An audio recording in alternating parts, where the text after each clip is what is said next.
Welcome back. Now, there's been a mass exodus from stocks and bonds over the last decade. According to Stanlib, this has been driven by deterioration in the country's fiscal position, a decline in SOEs, successive credit downgrades, and a high level of corruption. The result, 1 trillion rand wiped out from the local bond and equity markets as foreign investors' appetite soured over the last 10, nearly 11 years. Kevin Lings, who's chief economist at Stanlib, joins us with more insight. Kevin, always a pleasure and a good afternoon to you. Hi, good afternoon. I wish it was a better story. I really wish too, Kevin. I must ask you, 1 trillion rand. It's an astonishing amount. Just talk to us about how we got here.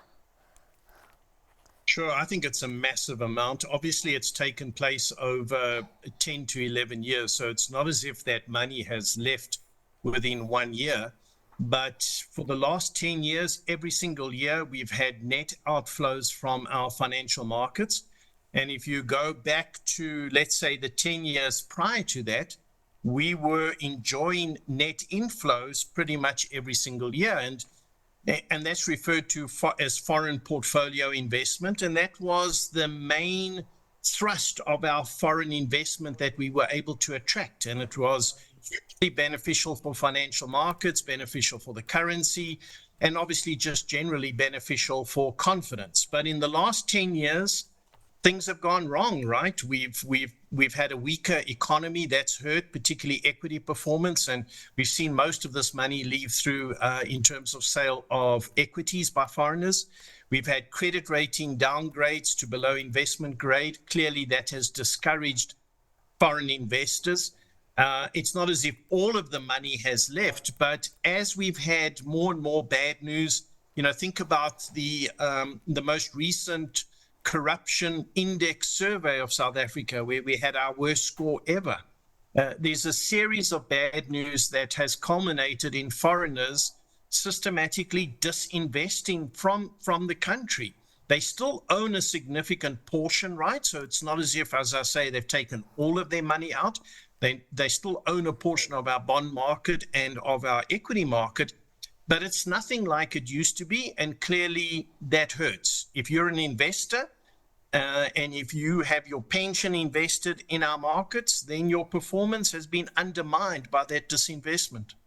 I must ask you, Kevin, as we look at this reality, one thing that really stands out to me is that in 2018, our president launched an investment conference. And of course, it's not in bonds, it's not in equities, it's real investment, it's supposed to do other things.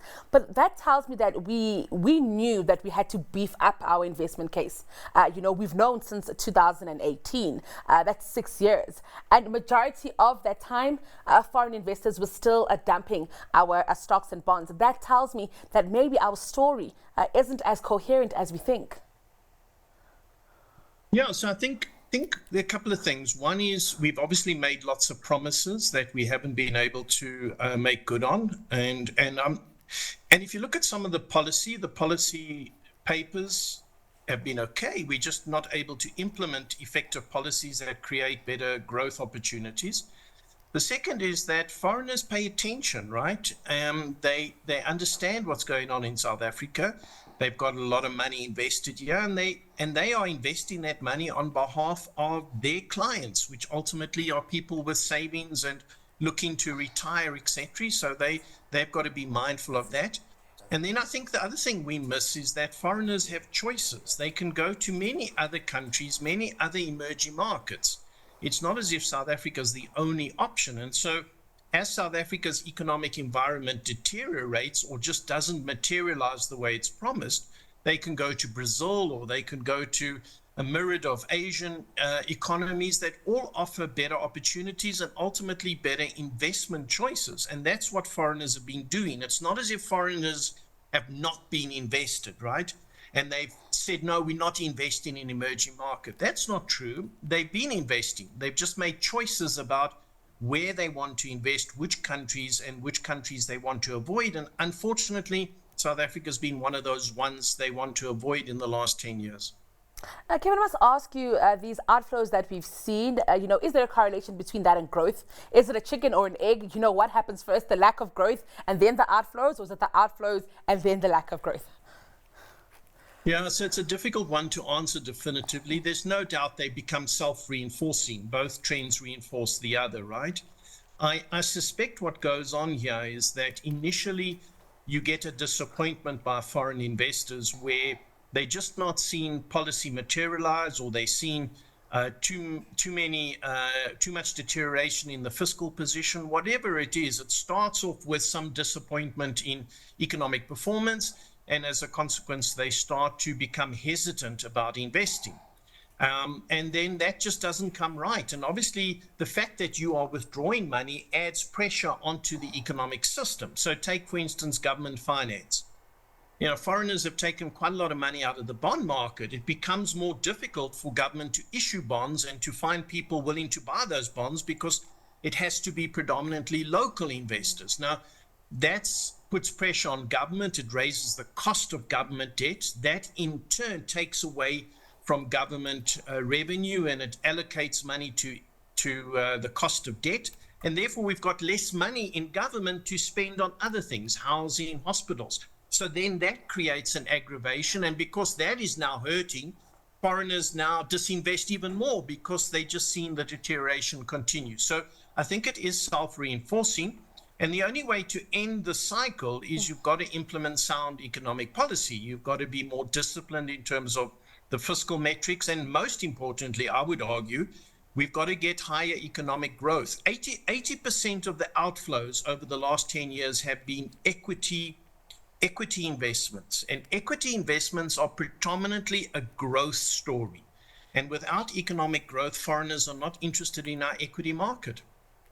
So I must ask you, with that said, we have SONA coming up, we have an election coming up. We don't expect that, this year will be the year where we see inflows, where we see a difference because of what elections can do to governments and policy implementation. Yeah, so it's unlikely that we'll see this turn around quickly, but obviously you've got to start somewhere. And I think that I think we've gone past the worst. By that I mean, I think we've had the worst of the load shedding. I think we've had the worst of some of the other political noise. To me, the low point was the Lady R ship that arrived in South Africa. If I go back to that time, we had extreme load shedding. We had a currency approaching 20 Rand to the dollar. The confidence was weak. I think we've moved on. It's a question of rebuilding, and hopefully the State of the Nation and the budget lays a better foundation for that. And then I think if we start to deliver on these promises, we'll see foreigners come back. It's not as if foreigners have gone forever. That's not the case at all. And I think if we can show that we are putting South Africa in a better position, that foreign investment will come back. South Africa has very sophisticated financial markets. I think the valuations that you've got on equities and on bonds are attractive.